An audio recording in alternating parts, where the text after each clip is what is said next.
Fala pessoal, chegando para mais um vídeo para abordar dessa vez a autonomia do Banco Central, que pode significar uma perca para a democracia brasileira e para os próximos presidentes da República com relação à economia e à forma de gerir o financeiro do país. Isso porque a aprovação desse projeto, que já tramitou e passou nas escuras, é verdade, na calada da noite na Câmara e no Senado, deve ser sancionada pelo presidente da República, Jair Bolsonaro, que está com a faca e o queijo na mão. É só ele assinar, sancionar, que a lei estará valendo. E o que essa lei vai alterar? Eu vou explicar para você no decorrer desse vídeo. Mas antes é necessário que você entenda que o Banco Central ele tem uma missão primordial no Brasil, assim como tem a maioria dos países em todo o mundo. A missão de evitar que a inflação suba demais, a missão de evitar que as economias do país desvalorizem a moeda através das negociações, aumentando as taxas de juros, reduzindo as taxas de juros. Inclusive é o Banco Central que estabelece a taxa Selic, né? A taxa Selic que é a taxa base para todas as outras taxas dentro do país. Então, quem estabelece tudo isso é o Banco Central. O Banco Central também tem uma responsabilidade direta com relação à emissão da moeda, né, do dinheiro do país. A Casa da Moeda, que é um órgão fora parte do Banco Central, é quem imprime a moeda, é quem fabrica o dinheiro, mas o controle sobre a Casa da Moeda também está alinhado com o que quer o Banco Central, com o presidente do Banco Central, com os diretores do Banco Central, que tomam essas definições. Eles evitam a inflação, né, a partir de que eles têm aí a possibilidade de levantar, de baixar juros. Isso vai acontecendo no decorrer do processo democrático natural com relação a essas decisões financeiras no país.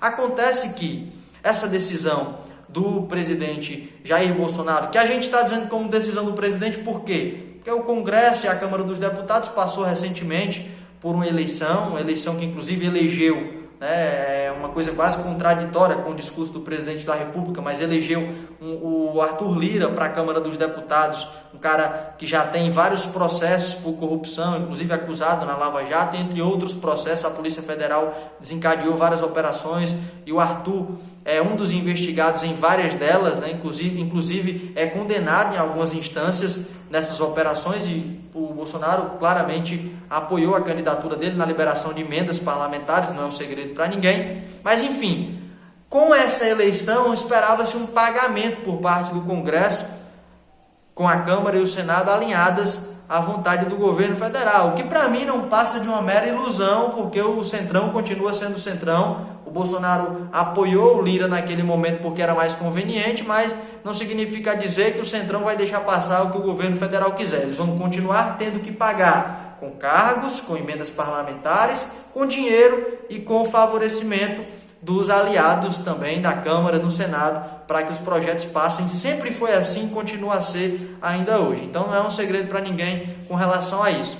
Acontece que, com a aprovação desse projeto de lei, em tempos de pandemia, o que é pior de tudo isso, porque o auxílio emergencial foi colocado de lado para que essa discussão fosse votada e, por incrível que pareça, aprovada na calada da noite, como eu já falei. Em contrapartida, um governo federal atrapalhado que já tentou criar o Renda Brasil, o Renda Cidadã, tentou continuar com o auxílio emergencial anterior, mas falhou em todas as organizações de um plano que pudesse funcionar. Vai voltar o auxílio, é claro, mas a pressa necessária não está existindo. O auxílio vai voltar pela pressão do Congresso, a pressão popular e pela popularidade do governo, que vem caindo nos últimos meses, desde dezembro, após o corte do auxílio emergencial, que teve a última parcela paga no último mês do ano passado. Então vai voltar por isso.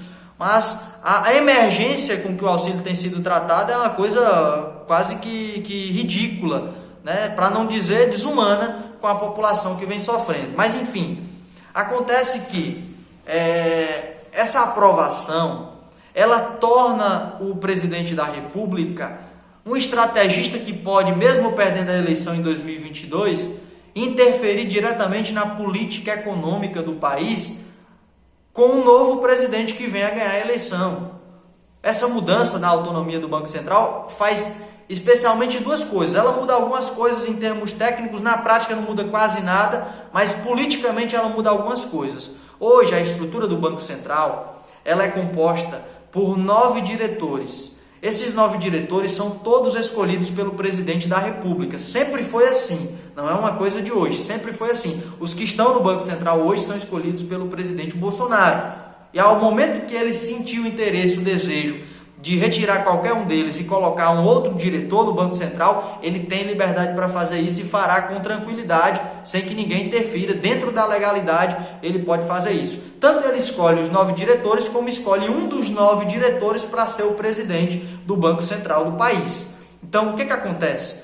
Essa escolha que o presidente da República faz, ela é para a gestão dele, para a administração dele. Ele fez isso agora. Desde que chegou ao poder, ele fez isso e tem a possibilidade, durante os 4 anos de mandato, de ter quem ele quer no controle do Banco Central do país. Banco Central que vai ser desvinculado também a partir dessa autonomia do Ministério do Desenvolvimento, né? Não vai precisar submeter. Hoje ele é submisso ao Ministério do Desenvolvimento. Na verdade, não é nem submisso, ele é acoplado ao Ministério do Desenvolvimento, que na prática não é assim, já não funciona.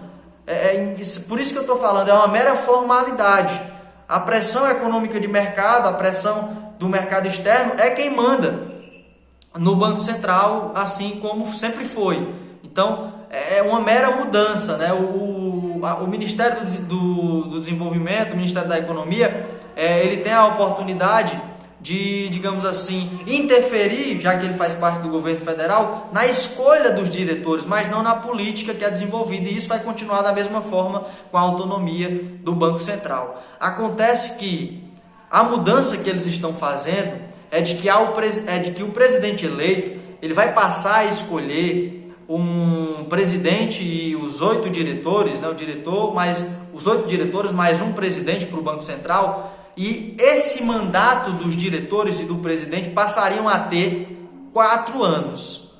E o pior, esse mandato ele começaria a partir do 3º ano, né? O presidente escolheria no final do 3º ano de mandato dele o presidente que iria ficar durante os próximos 4 anos gerindo as economias através do Banco Central.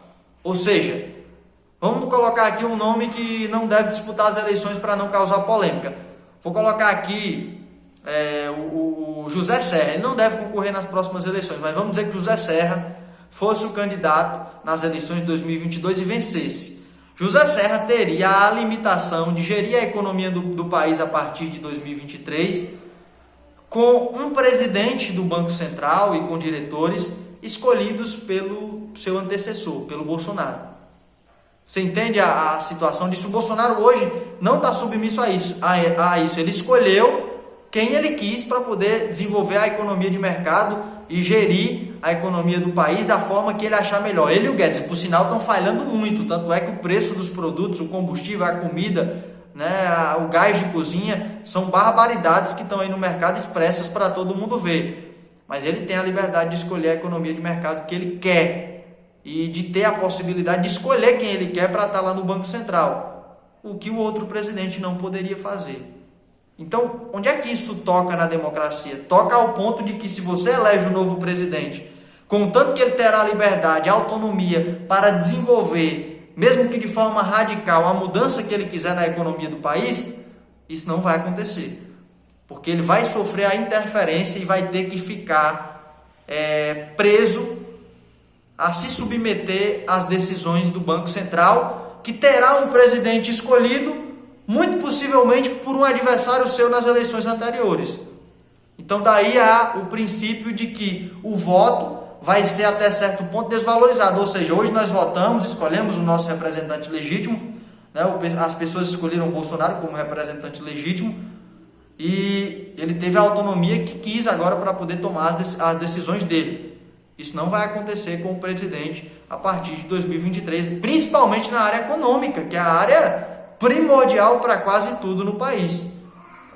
Do dinheiro que nasce as políticas públicas desenvolvidas em todos os ministérios, em todos os estados da federação, em todos os municípios do país. Então, é um assunto seríssimo. Se trata da questão da autonomia do Banco Central, que de fato não é uma autonomia pro Banco Central, é para os homens escolhidos pelo presidente anterior. Quem garante que para ser escolhido o presidente não vai ter que ter uma conversa de pé de ouvido com o cara e falar o seguinte: olha, estou te escolhendo aqui, a partir do momento que acontecer a eleição, se eu perder, você é meu no Banco Central. Concorda? Se não concorda, só lamento, escolho outro. Então, isso é gravíssimo, isso é seríssimo e as pessoas não estão atentando para essa questão. Então, essa é a realidade que não te contam a respeito da autonomia do Banco Central. É claro, existe uma série de fatores envolvendo a economia, inclusive há quem diga que o Banco Central, conseguindo esse projeto de lei aprovado, com essa autonomia e ficando cada vez mais submisso ao mercado externo, vai trazer uma desigualdade social ainda maior. O exemplo são outros países que iniciaram isso e que tiveram essa postura. Mas o incrível sobre tudo isso é que esse projeto não interessa em nada para você. Até porque não foi colocado à discussão sequer quase nas redes sociais. Ou seja, eles não se interessam que você saiba disso. Sabe as fake news, as notícias impulsionadas, muitas delas falsas, que tanto direita quanto esquerda impulsionam na rede social? Pois é, essa não está entre uma delas, porque o interesse do governo federal, dos congressistas e daqueles que estão diretamente ligados por algum interesse a essa escolha dos presidentes que irão ficar, do presidente e dos diretores que irão ficar à frente do Banco Central, não se interessam que você saiba disso, é melhor que você não saiba. Então por isso que isso não virou discussão, e é um assunto que interessa a você. E por incrível que pareça, o auxílio emergencial foi deixado de lado para que essa discussão, que não interessa ao povo, acontecesse durante esse momento crítico que a gente vive. Mais de 1.000 pessoas estão morrendo por dia no Brasil. Então, é um caso seríssimo a ser discutido. E se você gostou do vídeo, bicuda no like. Se não gostou, pode dar o dislike também. A gente em breve vai estar fazendo outros vídeos, falando de outros assuntos e atualizando o canal aqui, né, para na medida do possível ficar com esse conteúdo aí na biblioteca, para que a gente possa em breve dar uma passada pelo que já foi dito e de fato conferir se está indo de encontro à realidade. Um abraço para você.